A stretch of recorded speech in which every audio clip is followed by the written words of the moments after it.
Hello and welcome to the 100th episode of For the Wild podcast.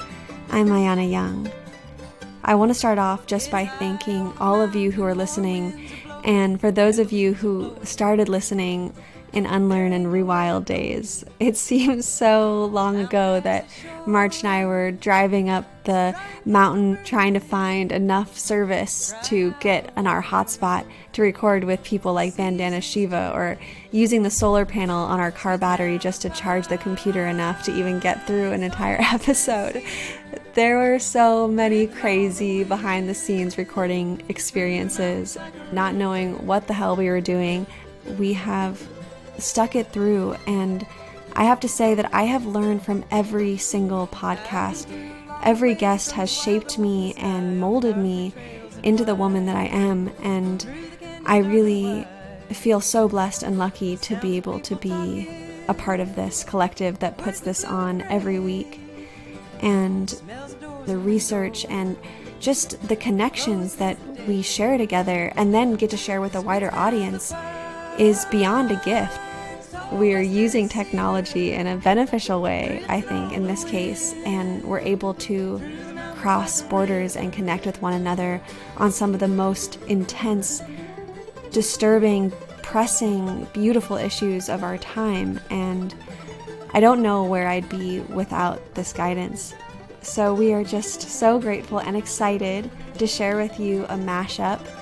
March came back to produce this 100th episode, so it's a real joy to have him at the helm, going through years of so much dedication and picking out little bits of magic to share with y'all today.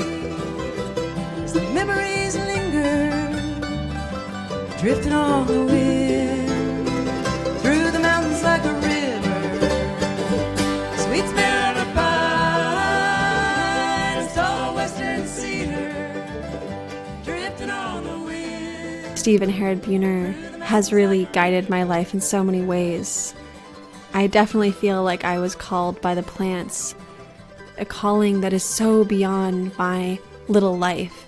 And the Stephen Harrod Buhner 2-part interview had really been this manifesto that I listened to in the first few extremely challenging years living out here. No running water, electricity. And it hasn't really gotten that much easier, but I'm okay with that. We learn things like nothing else is intelligent on the earth except for human beings. Other things are like lesser intelligences. And we build up sort of a software program of ourselves and the world. Okay, now, most people take antidepressants, or they become drunkards, or they watch a lot of TV, or they learn to shut it off.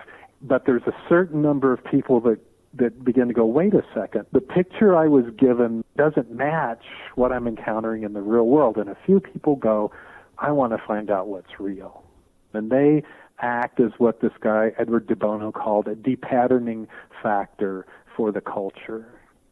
And it's really important that they do that because it keeps the culture more vibrant. Of course, the culture doesn't really like it, and there's a lot of conflicts about their framework being upset. But nevertheless, in the beginning, a lot of us think it's a rather romantic journey, and it is, but there's many people that have passed before, and we'll see the records, the passages, the writings of some of them, and we'll get all inspired, and we'll start saying, oh, I want to do that, and we start following along.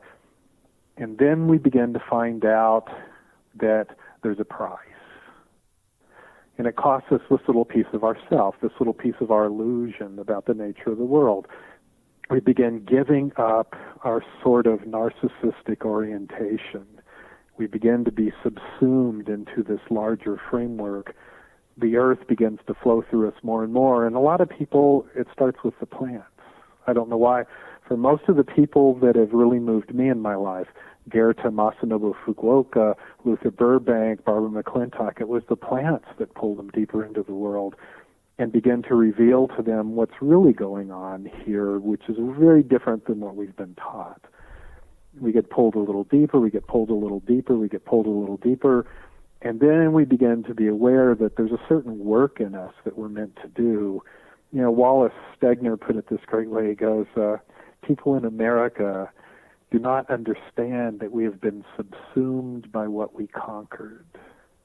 We begin to go, deeper and deeper, and we give up a little more and a little more, and finally this process begins to happen where we begin to become old growth ourselves, where we begin to become the earth speaking on behalf of itself, and that narcissistic sort of anthropocentrism that was the majority of who we are is stripped away more and more and more. The psychological frame is stripped down to the foundation over and over again until it fundamentally is remade and matches more accurately the reality of the world. You become something else in the process. It costs you everything that you are to become that thing. As many of you probably know, with my work in the Tongass and in the redwoods and the temperate rainforest in general, that I am completely in love with salmon. And Chief Caleen Sisk is beyond an inspiration when it comes to this incredible godlike species. And to think about the desecration and the plantation forest and these forests that are trying so hard to come back and knowing that they don't have their salmon kin to feed off of is a really frightening thought for the future. So I look to people like Chief Caleen Sisk for spiritual and ecological sanity in this really crazy time. What we're trying to do is wake the people up to the realities of what water is. Our tribe has been trying to bring young people up to the river so they can actually see what a real river looks like. When it comes off the mountain, how crystal clear. You can see to the bottom. You can feel it alive. You can taste it. And let them know that this is how these rivers used to run all the way to the Delta. Now they don't, because for some reason this society, that this modernization, has decided that it's okay to dump everything and anything into the waterways and think that that's fine, nothing's going to happen. For some reason they do that. Whereas the old way was that this water is precious, this water is life, you get take care of this water. You don't go throwing things in there. You pray to this water. But this day and age, hardly anybody prays to the water. I mean, even in the Catholic Church, they have holy water that they put, I don't know what they do with it, but they use it. Every other place, water is a commodity. Water is, taken for granted. The Nnimmo believe that creators talk into them. They're still connected because they only do things one time, and each generation has to have that connection. When the fish stop doing what they were told by Creator, that connection will have been broken, and there won't be any hope for our water systems. So right now, our fish that were taken from our river swim in New Zealand because of fish hatchery. We are working very hard to bring them back because we believe they will help bring balance back to the river systems here in California. But not only that, but they will change many things in the ocean as they come back into the system. Because in New Zealand, our fish are still wild. Wild winter run Chinook are over there from our river. And when we bring them back, the water systems will wake up. And so will the people. Brontë is one of my dearest friends, and they have shifted my perspective time and time again.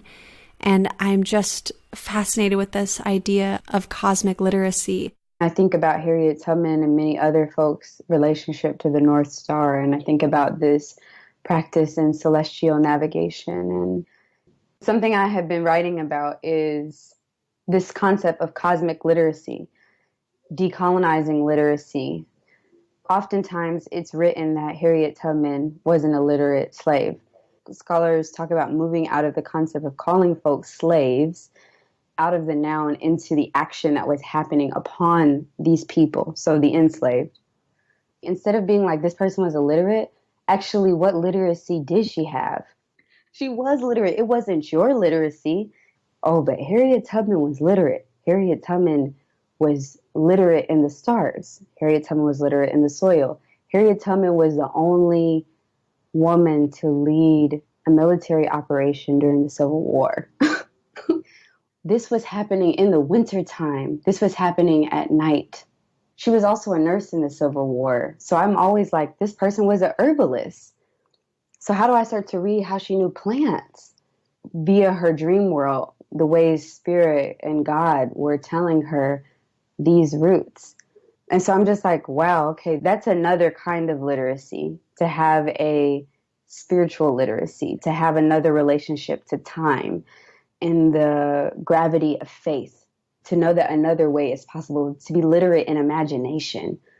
What Martin Luther King called cosmic companionship that we have, that is with us, that the stars are with us, that the sky is with us, that the earth is with us. I remember learning about Andrew Harvey at the very beginning of my activist trajectory, and he was really weaving in spirituality and theology and the way we engage in this really intense work. Matter is just as sacred as the light. Once the light has opened your eyes to the light's dance in and as matter, heaven and earth become one living experience, and body and soul become married. So you live consciously as an ensouled body and an embodied soul, having a unified experience with the whole of reality as the endlessly flowering dance of the light. And how this deeply relates to sacred activism is this. The situation that we're going into is infinitely serious, and everything depends upon how we meet it with the fullest and most embodied consciousness, because we're truly in danger of destroying ourselves. So what's required is the bringing together in ourselves of the deepest wisdom of all of the traditions of the journey into God, the deepest mother wisdom of being one with the whole of this gorgeous reality, and the deepest father wisdom of being one with the one light. Bring them together so that we can be as fully embodied as possible and as fully fearless in our transcendent origin as possible, so that we can truly come forward in this vast, explosive, paralyzing, horrific crisis which is going on every level of our civilization, so that we can truly come forward and give our lives calmly and joyfully as prayers of sacred activism, as prayers of sacred transformatory action. Angelo Baca is this elder in a young person's body to me. His knowledge and his connection to his grandmother and the land, and I've been really moved by the lands of the Southwest and Beresford and Grand Escalante, and people say that these lands are dead, that there's nothing there, and that they should be just open for the oil and gas companies. We did a webinar recently, and so I would really encourage everybody to stay attuned to what's happening with public lands and Beresford, and let's really come together and fight this, because every generation's job is to protect the land. You know, the Trump administration is not going to be the last administration that wants to rape these lands, and we really need to do more and more to protect these last remnants. So we can continue to do what we've been doing, which hasn't worked very well, or we can do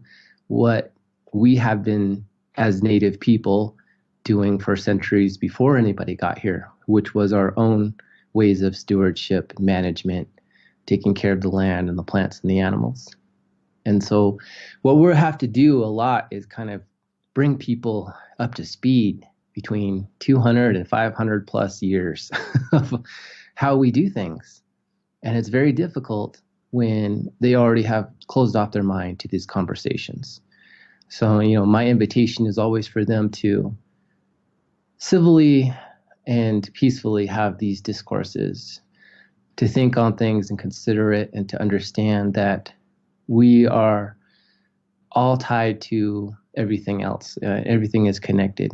And for Native people, we're very much plugged into the world and the universe in a different way than most folks are, especially because we've been into the landscape or the places that we live in for a very, very long time. So even from a scientific perspective, we are the first scientists. We have accumulated long-term aggregated data about a place and its inhabitants. When I close my eyes at night, I can feel the rock being cut open by water. I hear a grandfather's song, and it sounds like sand walking down the river bottom.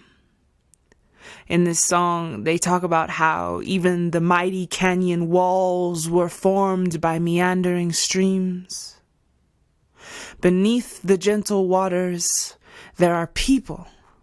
Not people like you and I, stone people. When I close my eyes at night, I am one of them, and God is the water.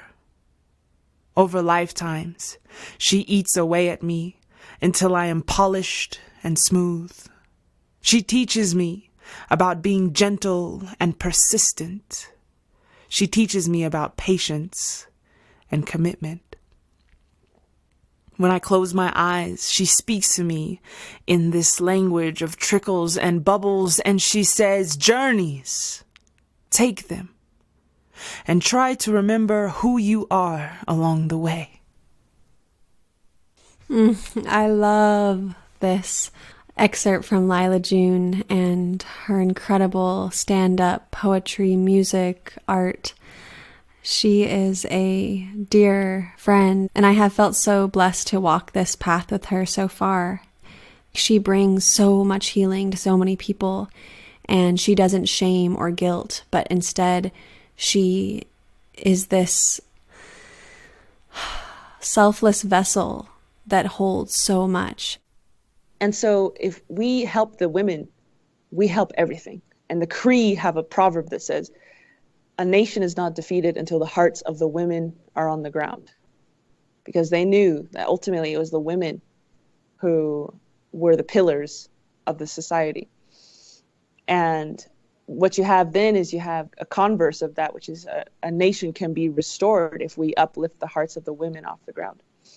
And obviously you get into a lot of philosophical debates about gender binaries there, and I haven't quite figured out how to tackle that debate, even though I myself believed I was gay for a long time, but kind of realized that that was me wanting to be male because I thought being female was a curse. So that's a whole nother story.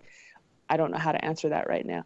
But anyway, if womanhood and manhood, which to me doesn't mean skirts and lipstick or monster trucks and big muscles or anything like that, it means more like, can you birth a human being out of your body? That's how I define woman. Do you have that ability? And even if you don't, maybe you had a hysterectomy or something, but you came to this earth ready and willing to try. You know, that makes you a woman in my eyes. So in terms of women being leaders of the resistance, if you will, by and large, women, this is a big generalization warning, women lead with their hearts. And women have a very intimate connection to the children. And so if our movement is designed to create a hospitable world for the next 7 generations, then the women is probably who we should be talking to, especially the grandmothers, because the grandmothers have also seen it happen for their children's children. And they're in that phase, they're in that grandmother's lodge, as my mother calls it, where they have a very longitudinal understanding of what it means to raise a generation from the earth. And that's how it was in the old days. The grandmothers were the leaders of the society. Not only did they have that motherly nature, but they also had just been here for a long time and seen a lot of things and learned a lot of things through experience. And so they were the ones who chose people to take certain positions of leadership. They were like the leaders of the leaders. And so it all comes back to life. You can slip from a movement for life to a movement for revenge very quickly without noticing. And so we need to remember our movements are about life. It's about growing life, sustaining life, building life, and protecting life, honoring life, cultivating life, diversifying life, enjoying life. And so when we remember that that's what we're really here for, we remember that it's time to turn to the life bearer. Derek really ushered me into the movement in so many ways. I felt so connected with how honest he was and how blunt he was about what was happening to the earth. And he wasn't apologetic, and there was something so potent for me in that. And I loved what he's saying about loyalty, and that's really shifted my perspective of who am I loyal to? If I'm loyal to the land base, my decisions are very different, and it's something that I really strive for every day. The point is that even on that level, we identify with the system. You know, how can we make the U.S. economy grow? I mean, do we really want the U.S. economy to grow? Do we really want the U.S. economy to exist? I'm not interested in what is best for the economy. I'm interested in what is best for the Colorado River. I'm really interested in what is best for the Smith River here where I live. I'm really interested in what's best for the salmon. I'm really interested in what's best for the land base. One of my books, What We Leave Behind, the central question of that book is, or the central answer of that book is understanding that the measure by which we'll be judged and the measure by which we should be judged is, do we leave the world a better place by having been here? And by world, I don't mean capitalism. I don't mean industrial civilization. I mean the real physical world. And this is a really important topic for environmentalism because in the past 30 years or so, past 40 years, whatever, a lot of the environmental movement has been completely hijacked away from being about protecting wild places and wild creatures and wild plants to being about perpetuating the culture for a little bit longer. So this is how you can get just this whole sort of high-tech sustainability movement that has nothing to do with sustainability. It's not about sustaining the real world, helping the real world to sustain itself. It's all about sustaining this destructive culture. I think it's desperately important for us to think very clearly about to whom we are loyal. If you are loyal to the agricultural industry in Arizona and Las Vegas and Nevada and the agricultural industry and the cities in Southern California, then it can make sense to dewater the Colorado River. But if your loyalty is to the river and those non-humans and humans who actually depend upon the river, then you will make entirely different decisions. There's a great line by R.D. Laing about how we perceive the world affects how we behave in the world. And if you perceive the world as consisting of industrial civilization and the real world is getting a job, then you're going to behave in one way. But if the real world is your own embodied life and the embodied life of the forest and the embodied life of the river, then you're going to have an entirely different set of responses. Al Noor and Eriel Deranger were the first people who told me about We2Go, this cannibalistic mind virus. And it's something that has stuck with me ever since because I do feel like humanity, for the most part, has been infected with a mind virus to keep consuming and to extract resources at any cost, no matter how much is being slaughtered. And not that I can say for certain, but it doesn't seem like we're any happier for having all of this material bullshit that's killing the earth. So instead of trying to find ways to stop what we've done to become the most powerful nations on the planet, we still are holding on to that power. We're not letting go because we have this disease, this We2Go disease, and we've commodified everything. And now we're even commodifying the atmosphere through these prescribed carbon market mechanisms and conservation offsets, cap and trade systems that do nothing to actually challenge the structural violence that has got us to where we are. And it allows us, these governments and systems, to keep furthering this cannibalization of the planet.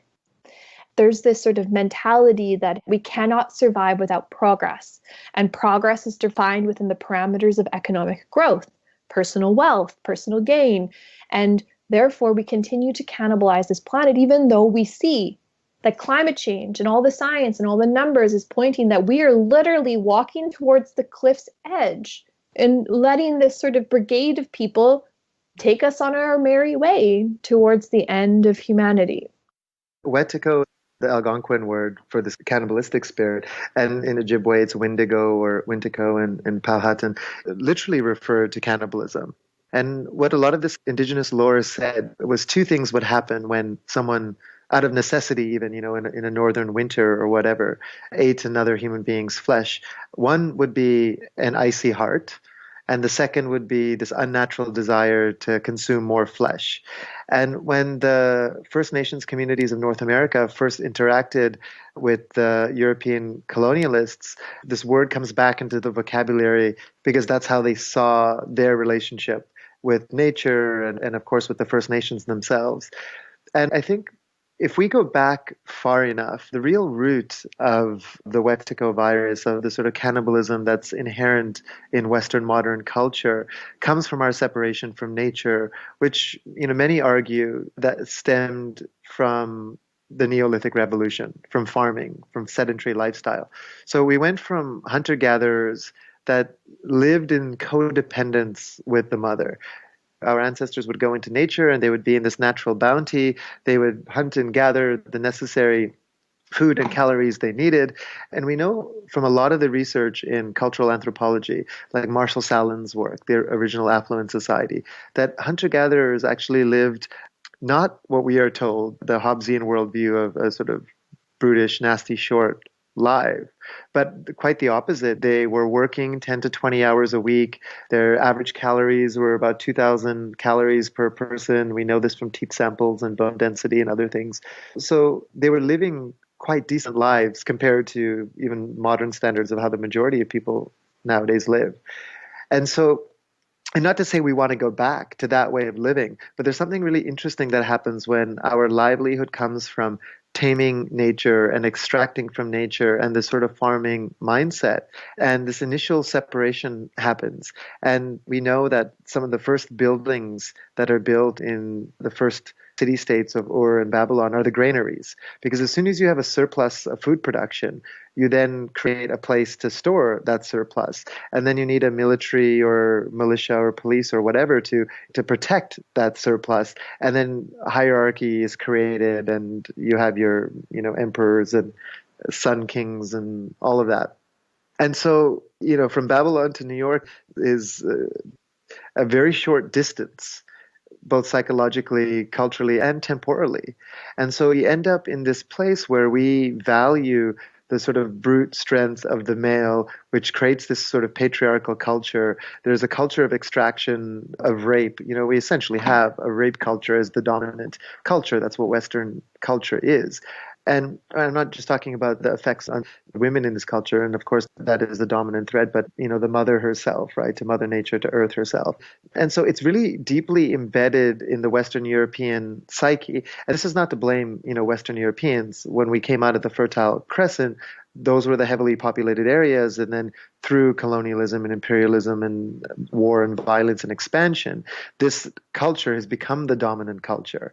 And the way it sort of affects us all is through memes, essentially, cultural ideas. And, memes just are essentially the base unit of culture. And they're transmitted in many ways we don't even know, which is why understanding and deconstructing culture is so important to understand the ways in which we're controlled, right? The invisible hand, Adam Smith's theory of the invisible hand, is the perfect mimetic virus, right? We know from 30 plus years of economic data that it's fundamentally untrue, that if people behave selfishly, there will not be a perfect equilibrium. Quite the opposite. I really love George. We had a webinar with him for the 1 Million Redwoods Project, and the depth that he understands our troubled times, plus how much he is so in love with the earth and with the oceans. Once upon a time, almost everything was a commons. All our land was held in common. Our water, our crucial resources, our fish, our forests, a whole lot of it. But gradually, those common resources were grabbed, enclosed, primarily by the market, but also by the state, with devastating consequences for people. And what the commons is not capitalism and it's not communism. It's something else entirely. It's community management and community benefit on a shared and equal basis. So the land was once held in common almost everywhere. The concept of private land ownership was completely alien to people worldwide until the 15th century in Britain. It was in England that it was invented. And then it was spread through colonial conquest all over the world and then copied by other colonial powers, and it became the dominant model. And now we can hardly conceive of being without it, but it's a very recent thing and a very alien thing to the whole of the rest of human history. And it's a highly destructive thing, because when a commons is enclosed, not only is a community scattered and destroyed with devastating consequences. I mean, I've seen with my own eyes what's happened to indigenous people when they lose their land. And those people are us. We are all living in a post-enclosure society because we lost our commons. Everybody lost their commons through the same processes. But it's not just that we lose ourselves in that. We lose the living world as well, because the commons system protected it. But when that land is grabbed, when it's either privatized or seized by the state, people then try to extract as much profit from it as quickly as they can and reinvest that profit elsewhere. And that means turning the polycultures, the complex systems with which we lived, into monocultures with devastating environmental consequences. And gradually we're seeing that process creeping around the world. So what we have to do is to try to restore the commons. And I think there are various means of doing it. When it comes to issues like land, I would like to see a land value tax on the most valuable properties, which brings down the price of land for a start, and then part of the product of that tax used to allow communities to buy land back and then start managing it in common, which is crucial both for our own well-being and for the well-being of the land and its ecosystems. At sea, I would love to see, instead of the smash and grab, free-for-all, open access system we have at the moment, I would like to see a common system where a community of fishers and other people, for that matter, divers and recreational anglers and wildlife watchers, whale watchers and the rest of it, manage an area in common together. And they don't let other people come and exploit it, but they say, right, this is under our control as a community, and we're going to make sure that all the wonderful species and ecosystems here are going to be sustained forever, so that we can continue to love and enjoy them and to make a living from them, and they can continue to sustain the natural wonders of the marine world. There's been so many conversations that have left me emotional and distraught, but I was really able to grieve with Kurt, and I think partially it's because he allowed himself to share how he felt. And I remember one time in the conversation he says, if I sound angry, it's because I am. And there was something so potent in his love and his care and his ferociousness to protect Hokotai and the Sailor Sea and the Lummi Nation and the Chinook salmon. And I think a lot of us are always looking for action points and how to be engaged and how to get involved and what can we do that's tangible. And I really believe that we can come together and demand the removal of the Snake River dams. And that's something that we're going to be continuing to work on as a collective for the wild in the next year with many other fighters for the Pacific Ocean. But she died, more than likely, she died of starvation. Her mother was trying to feed her. Her family shared their food with her. Isn't that amazing? But it wasn't nurturing her because, well, we don't know why. They're living in a sick ocean. We here in the tribe participate in the governor of the state of Washington's Southern Resident Killer Whale Task Force. Yeah, well, it's not rocket science what these killer whales need. They need food. They need 580,000 pounds of Chinook a year to survive. They're not getting 1/10 that. If they really cared about this, rather than having task force debate over how many angels can dance on the head of a pin, all they've got to do is take down the Snake River dams. They can do that in 2 months. They don't even need congressional approval to do it. That's where the Chinook were decimated. How can I put this? There are worlds within worlds, and the Salish Sea is showing us that one world that we are living in is in a deep crisis. And the people that live above the water have to understand they don't own this place. Their presidents don't own it. Their congressmen don't own it. They were gifted it. We are being molded by a system or a process or something to do things unspeakably cruel to each other. And to perfectly innocent life forms that have done nothing to us, but inhabit the same planet. There's something missing. There's a presence of an absence. And that's, I think, what connects what a human being can do to a sentient being that has the form of a killer whale, and how a human being can do that to a 6-month-old native child, tearing it from the arms of its mother and shipping it 2,000 miles away.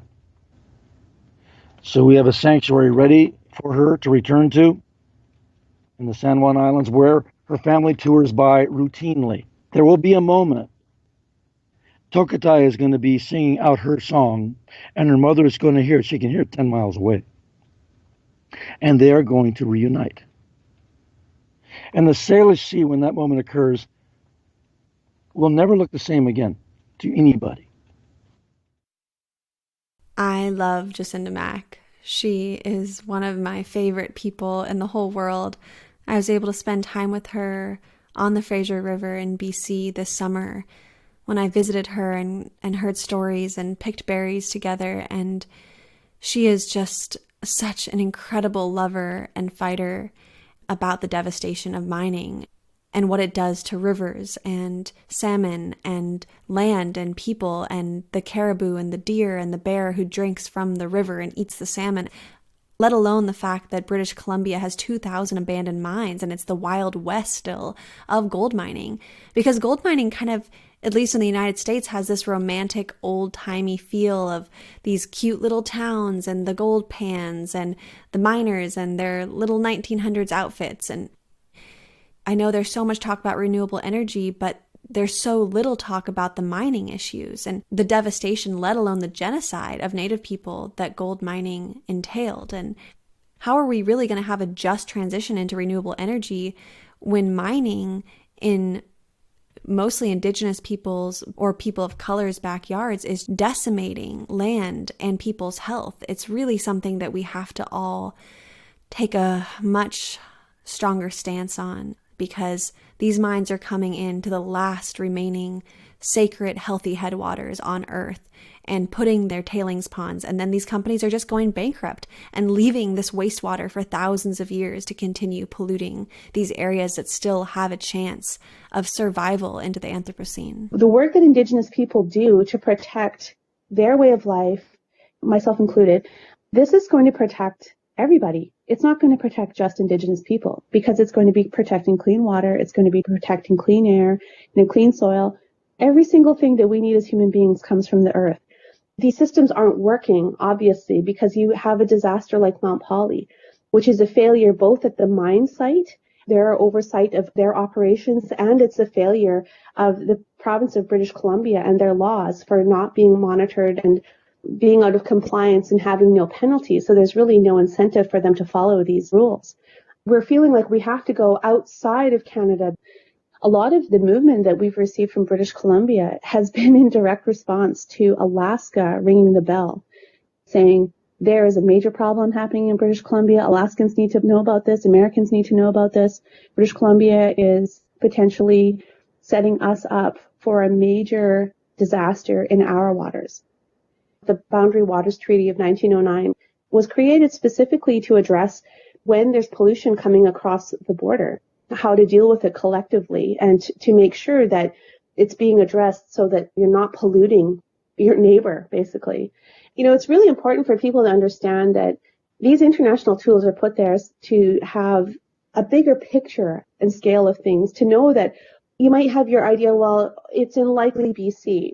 Oh, well, actually that extends to the Caribou. No, that extends to the Fraser watershed. No, actually that extends out to the entire Pacific region, right? And beyond, because we're all connected by water.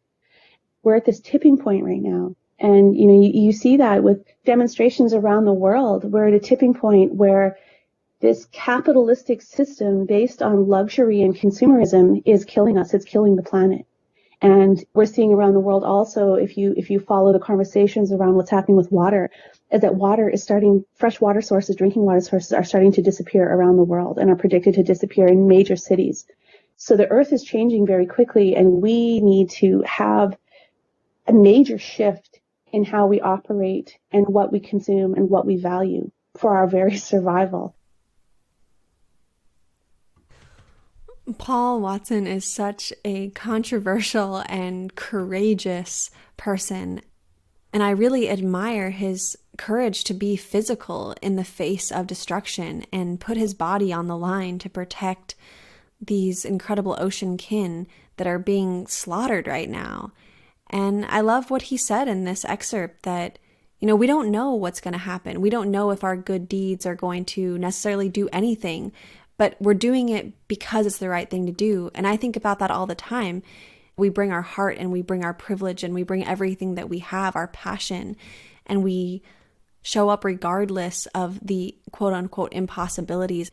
We don't know what's going to happen, but we know that nothing will be protected if we do nothing. The lesson that I learned back in 1973, I was a medic for the American Indian movement during the occupation of Wounded Knee. And we were surrounded by about 3,000 federal troops. They were shooting at us. They killed 2 people, wounded 46. And I went to the leader of the American Indian movement occupation there, Russell Means, and I said, Russell, we don't have any hope of winning this. So what are we doing here? And he said to me, we're not here because we're concerned about the odds against us. We're not here because we're concerned about winning or losing. We're here because it's the right place to be and the right thing to do. We act in the present, hoping that this will contribute to a positive outcome in the future. I don't give any thought to the odds against us, and I do what I do in the present. I don't get pessimistic because I feel that if I act now that it might make a difference, it might not. But I also believe that the solution to an impossible situation is to find the impossible answer. And impossible answers can be found. In 1972, the very idea that Nelson Mandela would be president of South Africa was unthinkable and therefore impossible. But that impossibility became quite possible. So hopefully out of the imagination and the minds and the courage of especially young people today, answers will be found. And I also believe that diminishment will result in more and more people become aware because it'll now affect them personally. Our problem is that as a species, we have no memory. We have no vision about where we're going, and we don't even know where we are. You go to a biocentric cultures like in the Amazon or the outback of Australia, and you ask people where do they come from. They can go back 500-600 years and tell you who their family were. And because they know where they came from, they know who they are. And because they know who they are, they know where they're going, so that a child born 500 years from now is very much a part of their family. But in our anthropocentric culture, we give no thought to the people of the past, and we certainly give no thought to the people of the future. Stephen was one of my most challenging conversations, and there were so many preconceived notions I had going into, especially the first conversation we had with him on ancestry and misanthropy, because I do carry a lot of misanthropy with me, seeing what's happening to the earth, and I struggle with my own relationship to myself as somebody who's had some pretty devastating ancestry, somebody who hasn't wanted to connect with that past. It's a good place to be pushing my comfort zone, so I really appreciate Stephen because of that. And he was one of our most listened to episodes, so I think it's really interesting that many people are sitting in that misanthropic struggle right now. The presence of sorrow among us in a time that's pleading for it could be the beginning of the grace that we're trying to accelerate towards by engaging in this misanthropy in the first place. To characterize some people as non-native, the language itself pin through the sternum, and it nails for all time the end of certain possibilities. And if anything, maybe the characterization of non-native contributes in its way to the appropriation and the plundering. I'm not saying by this that everybody's, quote, magically indigenous. We know that, history lends us a certain capacity for a recovering psyche. And it whispers to us, there were times when we looked exactly as we do now, when something like sanity may have prevailed, and that when we both had an understanding of home and a capacity for home, we were as indigenously capable as the people we may now be plundering are. If that's true, it's not a matter of going back, any more than it's a matter of asking indigenous people to be cooler than they are right now by living in teepees again so that we can feel better about everything. And by the same token, I know that for myself, who's got sort of Irish, Scots ancestry more immediately, that there's nobody over there that's waiting for me to come back, and testify to what became of them when they left. I mean, basically, the dominant culture of North America, if I can use a generalization, is a disowned thing. We abandoned by leaving, and the consequence of that is that we ourselves have been abandoned to a certain rootlessness. And I've come to say that we're now so confounded by the freedom that we sought that we seem to be willy-nilly to trade a kind of freedom that no longer seems free, that is a homelessness instead. We're willing to trade that for anyone else's home. If we are willing to learn instead of be saved, if we're willing to put the enormous contemplative labor and a labor towards sorrow instead of away from it, maybe there's a chance to actually learn something of one's own dappled ancestry. And I think that's an important word to use, We imagine ancestry, we imagine a vector that seems to get narrower as it goes away from us. And we claim some kind of single identity, In actual fact, of course, it vectors in the opposite direction. As time articulates our ancestry, it widens, not narrows. It widens to the point where the idea of, for example, white supremacy, it's so ludicrous as a historical reality. There's no such thing as the white homeland. There's no such thing as white people, for crying out loud.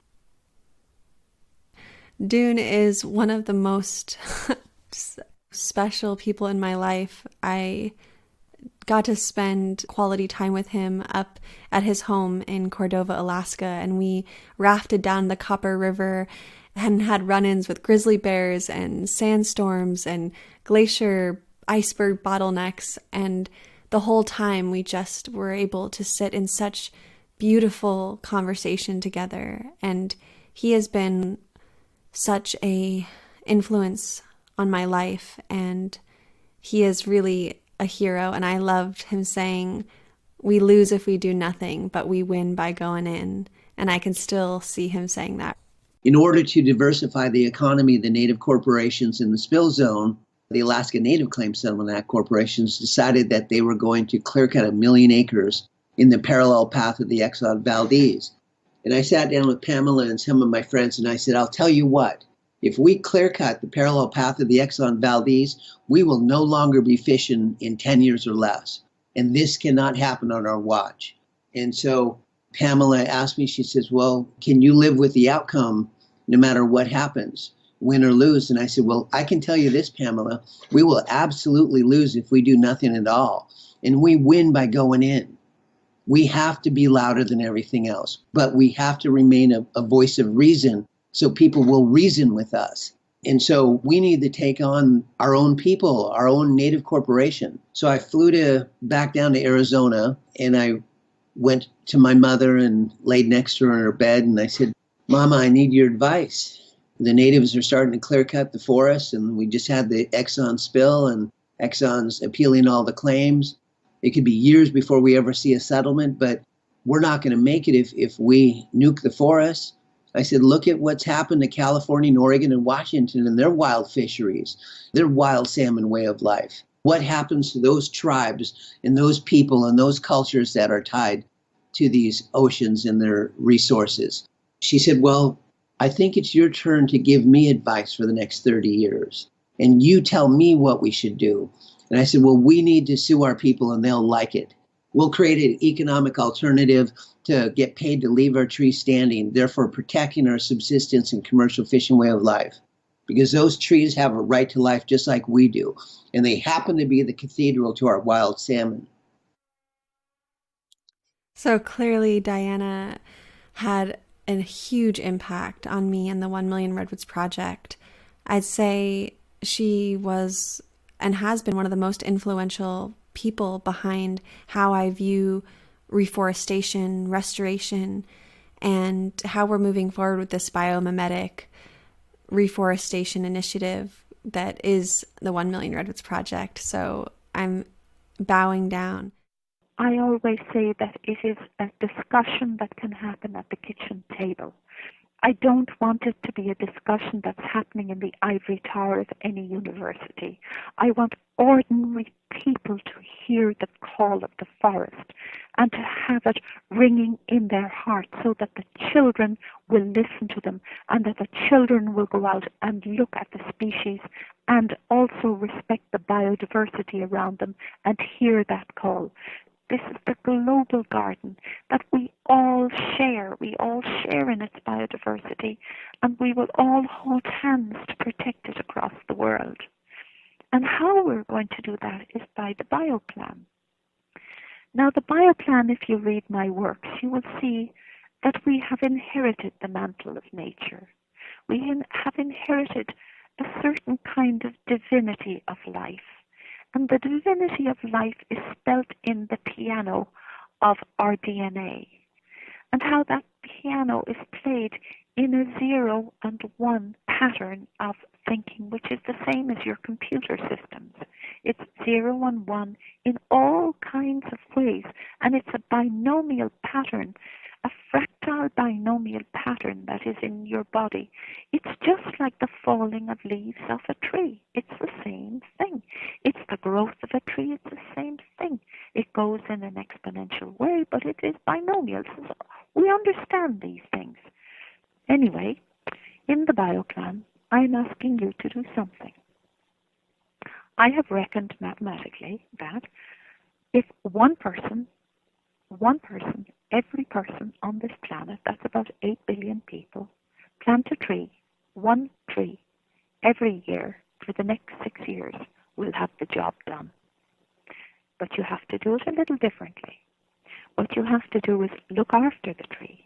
There's not enough to plant it. You have to look after it, keep it. Maybe for your children even name the tree, because that'll make sure they remember the tree. But it has to be native tree into a native area. For instance, on the West Coast, you have to put in redwoods. I'm just giving you an example of one of the many hundreds of trees on the West Coast, because the redwood grows to be the tallest tree on the West Coast of America. It's an iconic tree. Nalini is such a badass. I cannot wait to hopefully one day go up in a tree with her and study epiphytes and mosses and carbon sequestration and all of the incredible things that she has been studying for so long. Over the long time span of the evolution of green plants, what has evolved is that plants have become incredibly efficient converters and storers of that sunlight energy through photosynthesis into their leaves and other living parts and dead parts of their structures. And that carbon that's, say, manufactured in a leaf of a redwood will endure for some period of time, maybe from 3 to 10 years as a single needle or leaf. But at some point it will age just like we do. And that packet of carbon that's been stored in that leaf will fall to the forest floor thanks to the presence of microbes that are able to decompose and move that carbon from the leaf into other forms. Trees are then able to use those nutrients to create more structures, to create more leaves, to harvest more energy. And so I think that when we think about the carbon cycle, we have to think about how long is carbon stored in these different parts of a tree's structure? And how long is it stored in, say, calcium carbonate deposits in a desert ecosystem? And how long has it been stored in oil reserves down far underneath the forest floor that was created during the Cretaceous? So when we think about carbon cycling, we have to think about not only how much is stored, how apparent it is, but how long will it be immobilized? How long will that carbon dioxide that's been taken out of the air thanks to photosynthesis? And so when you think about a fast-growing tree in New England, for example, a maple tree that grows very quickly, it dies within 80 years and is recycled, that carbon is not staying immobilized very long. But when you look at a long-life tree like the redwoods that you're so protective of and trying to help along, I think, that carbon is being stored for a much longer time period. So this idea of carbon cycling is sort of easy to explain when you have this theoretical kind of conceptual idea of how carbon is made, stored, and moved around. But when you want to tweak the system to remove carbon dioxide, then there are a lot of other factors, both biological and social and cultural, that we have to think about in order to maximize the amount of carbon dioxide that's taken out of the atmosphere. I feel like it was some cosmic coincidence that I was able to speak with Peter Wohlleben and Janine Benyus right after the 1 Million Redwoods Kickstarter wrapped up, because as I was in the depth of the research trying to figure out how to get out of the reforestation industrial complex, Peter was this light on biomimetic reforestation, how to look at the forest in these family bands and really understand that I was on the right path with thinking about the understory plants and the fungi and the whole forest as a community rather than this monocrop plantation reforestation methods that's usually used and used over millions of acres, actually. So I just give so much credit to Peter and Nalini and Diana and Janine for really shaping the way that I understand reforestation and how to be really innovative moving forward and not just getting stuck in these conventional ways that are honestly really disruptive to the forest. Some trees like to live on their own because there are trees of the savanna, of grasslands, and there are usually no neighboring trees. So there are some trees like willows or some birch tree species or apple trees, cherry trees, which used to live on their own. But in general, in the most woodlands, with the tree species like Douglas fir or sequoia, or in our region, beech trees, oaks, acer, and so on, they used to live in family bands. And there's a very good reason for that. A single tree knows instinctively, I'm not a forest. And just as a forest, you can cool down together on a hot summer day. For example, trees are sweating together. A beech tree is consuming as much as 500 liters of water per day. And that means that the air gets very humid, much cooler. The discoveries from the University of Aachen found out that the temperature difference from managed beech tree forest to unmanaged beech tree forest is 3 degrees Celsius in summertime, and to conifer plantations much more. So the trees can cool down together, can create their own climate. And when we think about climate change, what climate change does to ecosystems, then I would say the damage would be not that big when we wouldn't manage that intensive forest. Because every tree you cut, you fell, cause a damage because you have a gap in the canopy, there comes sunlight in, the air gets warmer, the air gets drier, and that's stress for the trees. So they try to close that gap. But perhaps the next time the forester comes again and the next tree will be felled, and not just one, but thousands. So the whole ecosystem is warming up. And when we have on top the human-made climate change, then we will see many forests die. So trees are used to climate change because trees can become very old. When we look at Europe, for example, the last 1,000 years, we have had very warm times. We have had the Little Ice Age in the Middle Ages. I think the last very cold period was in the 1800s. So a tree which can become 500 or even 1,000 years old has to stand climate changes, but it's only able to stand those changes together as a community. It's not only the climate, but it's also when a tree gets weak, for example, or gets sick, it gets support from the other trees. Through the roots, through the fungi network, together they build a very stable ecosystem, or you can say they build a stable family band, because trees, they know exactly who is standing beside it. When you support each other, all together can become much, much older. And that system works on trees, that works on antelopes, that works on humans. If trees could talk to us, they would say, stand together, don't make that nonsense. You know, as biomimics, we're constantly looking at organisms and learning about their superhero powers, right? What they can do. Hydraulic redistribution it was first noticed in the Amazon, actually, because researchers at Berkeley noticed that even though it hadn't rained, you know, the rainforest has dry seasons, even though it hadn't rained for a while, there were still clouds forming above the trees. The trees were still transpiring. And where did that come from, right? What was happening there? And they found out that in the rainforest, you know, we think about the shallow-rooted trees, but there are some deep-rooted shrubs, and these are called bioirrigators. And they're deep-rooted, and what happens is during the rainy season, they do have shallow roots as well, and they take in the water from the shallow roots, and they actually push that water down the root, counterintuitively, down the root, and then out into the soil where they bank that water. 10% of all annual rainwater is banked in this way. And then during the dry season, that water moves into the taproot. It goes up and it goes out the shallow roots of these shrubs, thereby watering the forest around them. And the bioirrigators are throughout the forest. And, you know, I can imagine a time, especially in a climate-stressed world, where we would begin to plant bioirrigators, you know, in our landscape, now that we know about them.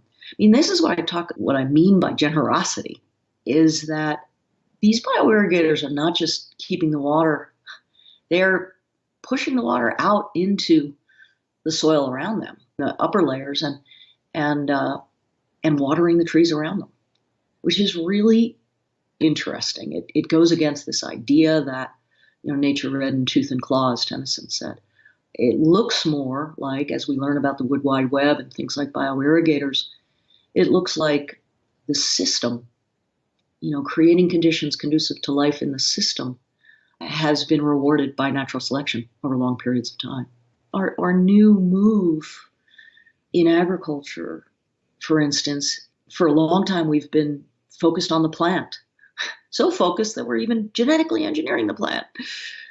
And I think the next stage for us needs to be to learn to help the helpers, you know, those myriad microbes that are in symbiotic relationship with plants and helping them do everything from germinate on time to resist pathogens, to get phosphorus in water and exchange alarm signals among plants. I mean, these helpers, including the bioirrigators, maybe our job is not to, quote unquote, manage any longer, but rather to be in this role of helping the helpers. What do the microbes need? What do the bioirrigators need to do the job that they have done over long periods of time, right? To keep the system healthy and humming. It's a different role for us as Western industrial humans, you know, but we can learn it. Rue Mapp is just so wonderful. Her strength and tenacity. I just really love how simply and clearly she explains things and how accessible she is to so many folks who may feel like they don't belong in nature or it's not for them. And she really welcomes us all into the fold. And I really love her for that. Nature is a way for us to be relieved of the stress of racism that we all live with. I don't care if you're black or white, we all feel the pressure of that cancer.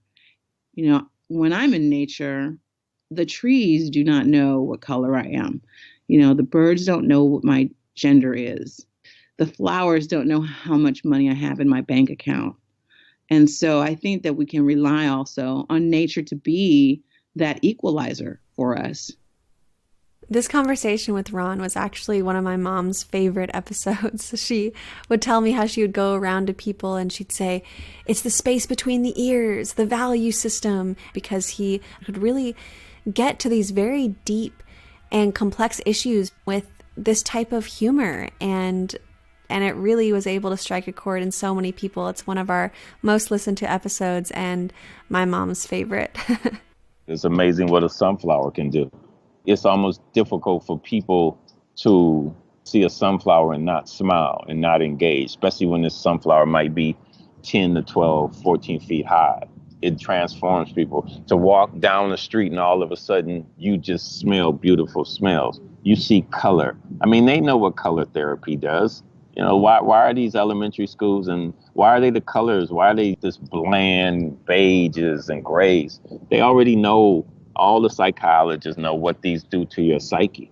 You know, you're in a fenced area. You're in a place with little windows. You know, you're already confined. So a lot of times you look and it's like, wow, these kids, they're already in prison. So when they go to prison, it feels like normal. So it's like, but I have a real simple saying, it's beauty in, beauty out. If you put beauty into a space that has none, that's what you're going to get out of it. It's the same thing that you put into your body. If you put healthy, nutritious, vibrant, alive food in your body, that's what you're going to get instead of the dead things, instead of the chemicals that we are putting into our bodies. And that's what my garden in front of my house is one of the biggest social experiments that you could do, because it shows how all of a sudden people see concrete and asphalt and trash. And then you see this, whoa, this is an almond tree. This is a banana tree in the middle of South Central on the street with fruiting bananas on it. You realize that we're not here alone, that everything on this planet and the planet is alive. Everything around you is alive. And you were saying about the plants calling you. Yes, there's videos online where people have connected electrodes to the plants and amplified the sounds that they're giving off. And every plant is giving off a separate sound, and it sounds like an orchestra.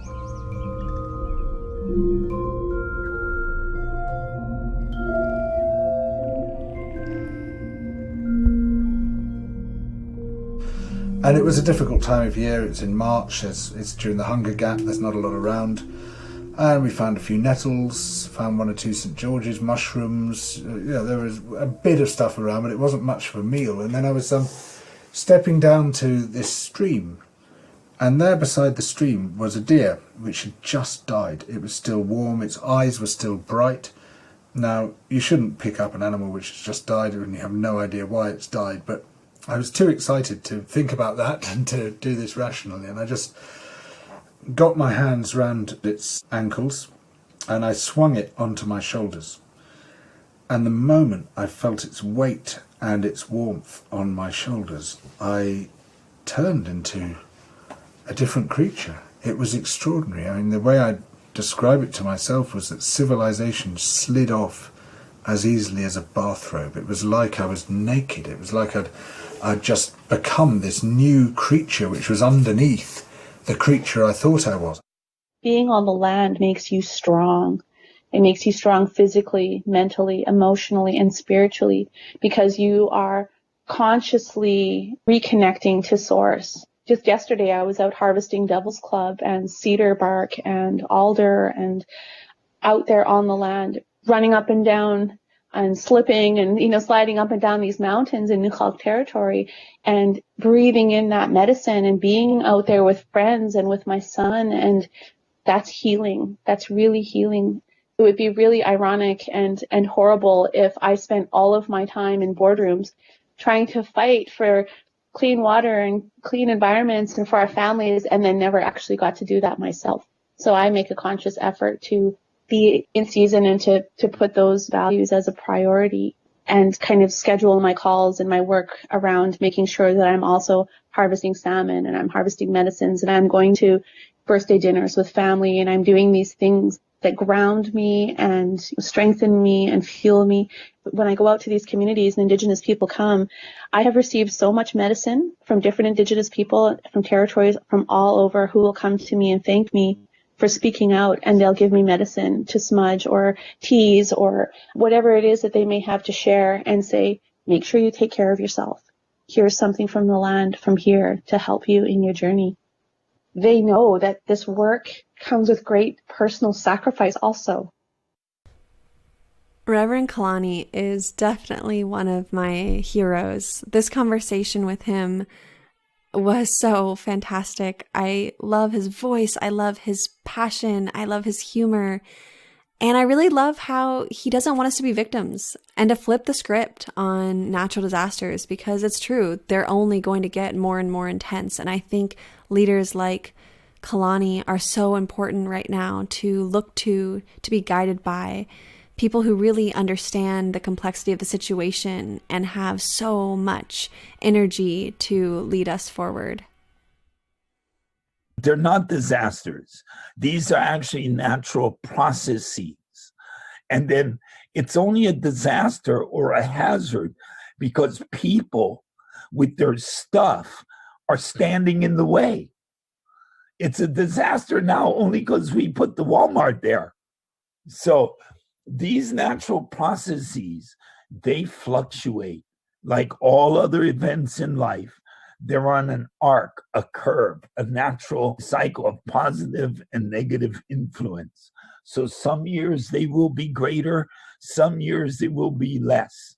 But overall climate change suggests that the less is getting lesser and the more is getting more, if you know what I mean. So we're going to see greater, hotter, longer duration and higher impact events and less throttling down to smaller events now in the cycle, because where we are as climate is impacted by our actions and activities. That being said, we really do need to prepare our communities, and we need to do it in a way that makes us not victims, but responders, you know what I mean? So that we don't feel like we're dangling at the end of a leash, waiting to be supplied something by some emergency service contractor, but rather that we're definitely in control of our situation and able to provide for ourselves. And that's a whole shift in consciousness. While you fight the bad guys, you got to fight the bad guys, girl. You know, because if you don't fight the bad guys, they will run over you. So, you know, I continued work, obviously, on opposition to mega projects, stupid infrastructure projects like the Line 3 pipeline that we are facing now, 915,000 barrels a day that they want to bring through northern Minnesota.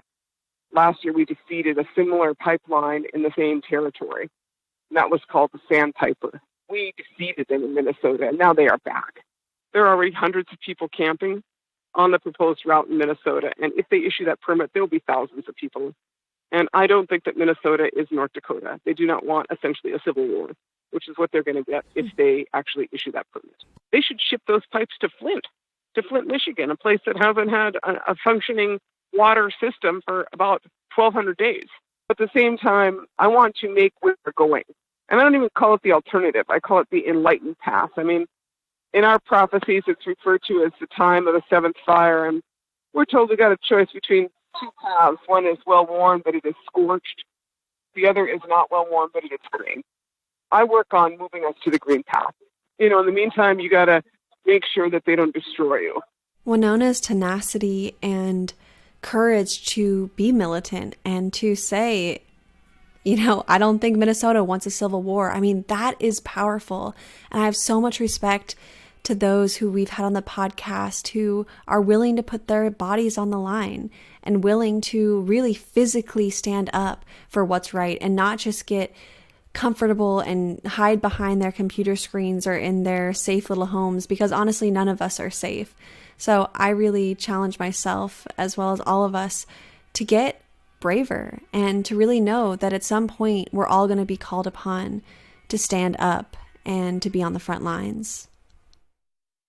I want to say that Terry is one of my heroes, but I realize that I want to say that about every single person who comes on this show. But I do feel like Terry and I connected in a way that was so beautiful, and I felt her, and I really felt the land speak through her. And I always think of her when I think of the Red Rocks of Utah because I feel like she has so much to teach me about sacred rage and how to be a land protector. Honestly, I've taken hope out of my vocabulary. It's not that I'm not hopeful, it's that I don't think it's helpful.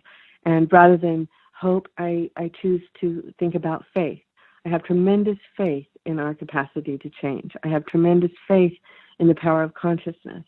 I have tremendous faith in the works of people to make very quick changes. But we're up against a capitalistic society, not just the United States, but China and every other country that wants the same kind of lifestyle that we have. So when Donald Trump says at the G20 gathering, Western civilization is at risk, he's right, but not in the way that he thinks, and he said our lifestyle is at risk.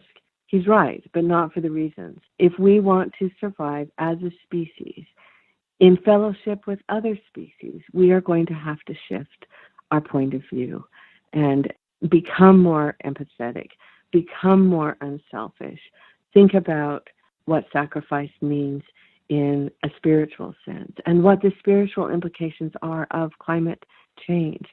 But we're still in the stage of denial. We're in denial of death. We're in denial of where we find ourselves now, and that there is a real world and it is really dying right now. And what concerns me most are those that have no voice. And those are the birds, those are the plants, those are the moths, those are the elephants, all of the creatures among us who are struggling. And that's what I'm concerned about. I met Nnimmo at COP21 in Paris with my dear friend Jade Begay and the Indigenous Environmental Network, and I was at this Rights of Mother Nature tribunal, and he was on the stage with some other incredible activists, and I just was so moved by him that I waited till the very end of the event, and he was standing alone for just a split second, and I ran up to him, and at that point we made a connection, and it was a dream of mine to get him on the podcast, actually, and it took a few years, but when I finally was able to connect with him again, I am just beyond amazed by his strength to go through what he goes through every year in Nigeria, to think that there's a spill, an oil spill the size of ExxonMobil that happens every year there in their delta, which once was a pristine, beautiful ecosystem, and the strength that he has to keep going for his land and for his people. I have so much respect for him. Memory is a storehouse for creativity, for innovation, because the truly innovative human is one that lives in harmony with nature. Fighting nature is clearly the pathway to failure, because nature can defend herself. Nature can actually do without us. We're not masters of the universe, just a part of a great complexity of beings around us and beings within us. This clearly is the way to the future. We have to go back to the past. And the past is not a cake. The past is innovation, is harmony. The past is a recovery of solidarity. The Colorado Plateau, that's another story. If we had a raven's point of view, an aerial view, it looks like an exposed nervous system with all the infrastructure, the roads, the pads, the oil and gas rigs, the flares at night. It's a heartbreak. You go into the Uinta Basin and it's worse. You see fracking, infant mortality rate has skyrocketed because of fracking, water poisoned in states like Wyoming. Again, it's connecting the dots. It's not just one community, but when you start looking at the collective in the interior West, I can't believe what I'm seeing just in my lifetime. Again, I think it's why public lands matter so much, Ayana. They're breathing spaces in a society that is increasingly holding its breath. So I do think we have to fight for these lands. And I'm so encouraged in that this is front and center of a new conversation. There's people in the East that have no knowledge of what public lands are because it's privatized in the East. They don't exist. Same with the Midwest. They've been plowed under.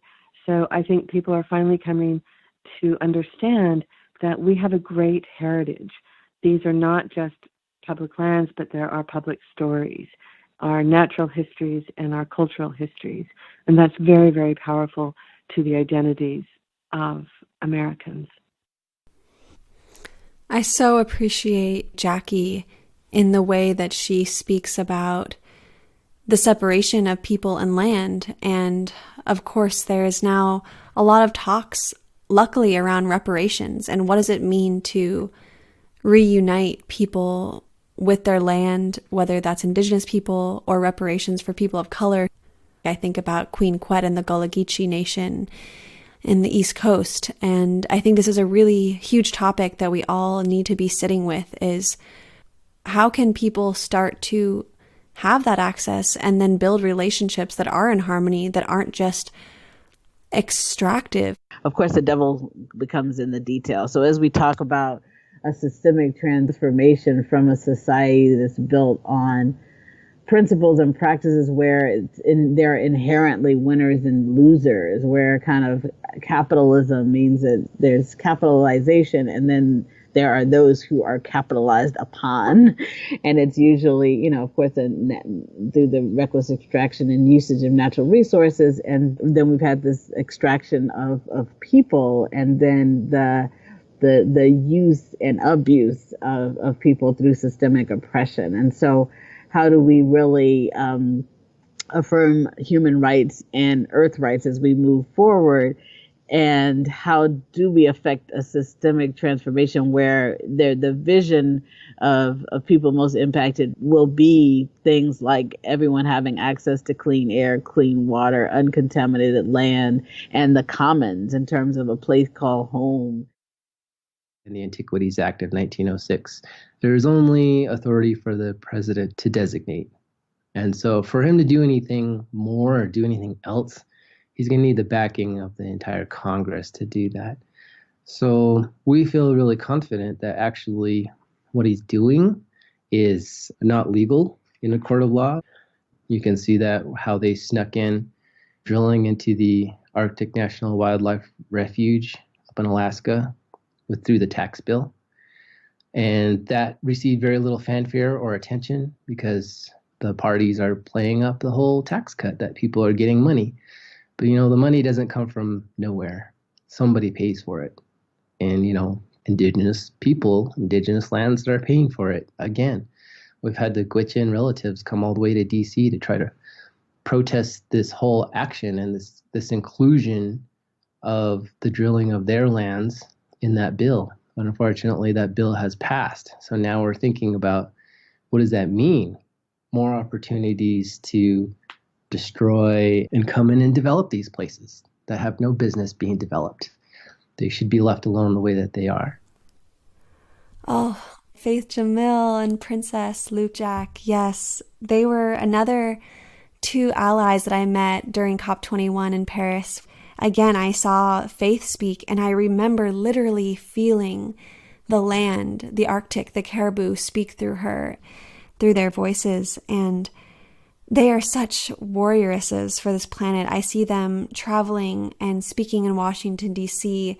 to fight for the Arctic. And I just love how the Gwich'in 20 plus years ago decided then and there that they were not going to give in to corporate interests, that they were going to commit and fight for their land and for their people. It's an ecosystem that we all need to be focused on. The Arctic is ground zero in many ways, and Trump just opened it for drilling. And losing the Arctic and the space that it provides so many of our kin is undescribable and irreplaceable. We believe if anything happens to the caribou, it happens to the Gwich'in and vice versa. We have old songs, old dances that tell of our relationship with the caribou. We still use all the bones to create tools that we need. We still make clothing from the hides. When the caribou's in our territories, we honor the caribou with our hunt, and then that feeds us all through the winter. And we still live like that. It's a very, very powerful relationship, and it's a very powerful time when you're out on the land. It's like all of your senses reawaken. The place that is at threat right now is the biological heart of the refuge system. That's the place where the caribou give birth to their young, and it's the only safe place that this herd, the porcupine caribou herd, will go to give birth to their young. If the oil rigs are allowed to come in, it will displace them from their nursery, basically. That place is perfect for the caribou to use as their birthing grounds because the high winds keep mosquitoes away at that time. It's a safe area from predators because it's a coastal plain. They can see predators from far. And also the grass that grows there, that's the exact nutrients for newborn calves to get enough energy, because this herd is one of the furthest migrating herds of North America. We have 15 Gwich'in communities that are strategically located on the migratory route of the porcupine caribou herd. We've been seeing impacts from climate change for years here in Alaska. In the year 2000, there was really heavy snows. Then it was a warm spring. So that year, the caribou were migrating through their wintering grounds in Canada, heading north to the coastal plain here in Alaska to give birth to their young. Because of the heavy snows, their migration north was slowed down. And by the time they reached the Porcupine River, the ice, because it was so warm, the ice had broke early that year. And so the females tried to wait out the ice till it all flowed. And they stayed on the south side of the river trying to wait it out. They waited too long, and they all dropped their young on the south side of the river. They still have this instinct to go to their calving grounds, and that heavy flow of water was too volatile. That year we lost 15% of the herd and 43,000 calves drowned. That's why that place is so important. Just imagine what would happen if year after year they're being forced to drop their young somewhere else. It would wipe out the herd. How are you going to be able to find strength every day? The only way that you're going to do that is if you go out and you take on those powers that be. You make those decisions for yourself and your people and your communities.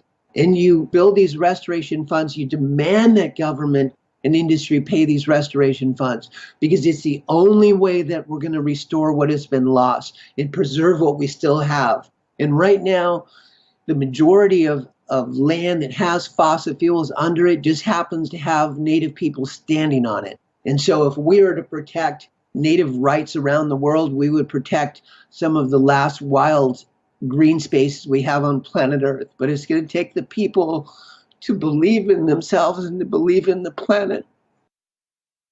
We have a duty to stop this violence against the earth.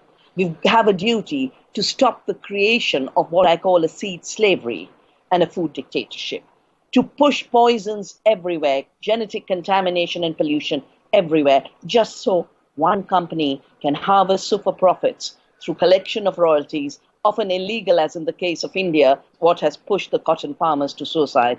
So we are talking about an ecocidal and genocidal system. Ecocidal because it is destroying biodiversity. Genocidal because humans are part of that web of biodiversity. Economies rest on ecology, and every system of technology and economics that destroys the biodiversity of life on Earth also destroys those who depend on it. I was floored the entire time. I almost forgot that I was nervous that the connection would fail because I couldn't believe I was speaking with Vandana Shiva, who was one of the catalysts in my activist journey.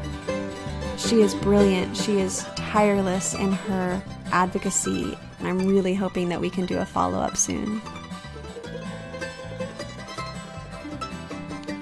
Well, thank y'all for listening to our 100th episode of For the Wild. I really want to thank everybody who has been a part of this production. There's been people who have come and left such a mark and a spirit to this podcast. Madison Magulski, who gave her heart and soul to this project week in and week out, and we just shared the most incredible conversations about research and themes and topics and guests, and it was such a joy to be able to work with her. And Reach Out, who an incredible friend and editor who I had so much fun working with. Andrew Storrs, of course, who is our producer and editor now, who is absolutely fantastic and so consistent and brilliant. I love Andy. And Francesca Glassbell, who's also a producer of this show. Just her mind and her soul and her spirit are a joy to work with. And Molly Lebove, she's done so much for us with media and videos and storytelling, an incredible storyteller. And of course, Carter Lou McElroy, who has been with me since Unlearn and Rewild, before that, Deep Green's Garden, before that, crazy young bleach blonde Ayana. She is really an incredible music coordinator and ally. And then there's some people behind the scenes who you may not have heard of yet. We have Erin Wise, our new communications director, who is a badass. She is so brilliant. Her mind is like this mycelial web of connection and people and thought processes. We have Mara Joy, our incredible co-managing director and mama hen, and Melanie Younger, our other co-managing director, who is a powerhouse. And also we have Erica Ekram, who turns a blank doc into magical, beautiful, visual deliciousness. And then we have Danny Becker, our land papa at Cougar Mountain, who always keeps things rolling. And of course, we have March Young, who is the co-founder of Unlearn and Rewild and For the Wild organization, and has been with us throughout every project behind the scenes, being the wizard and the madman that he is. So grateful to March.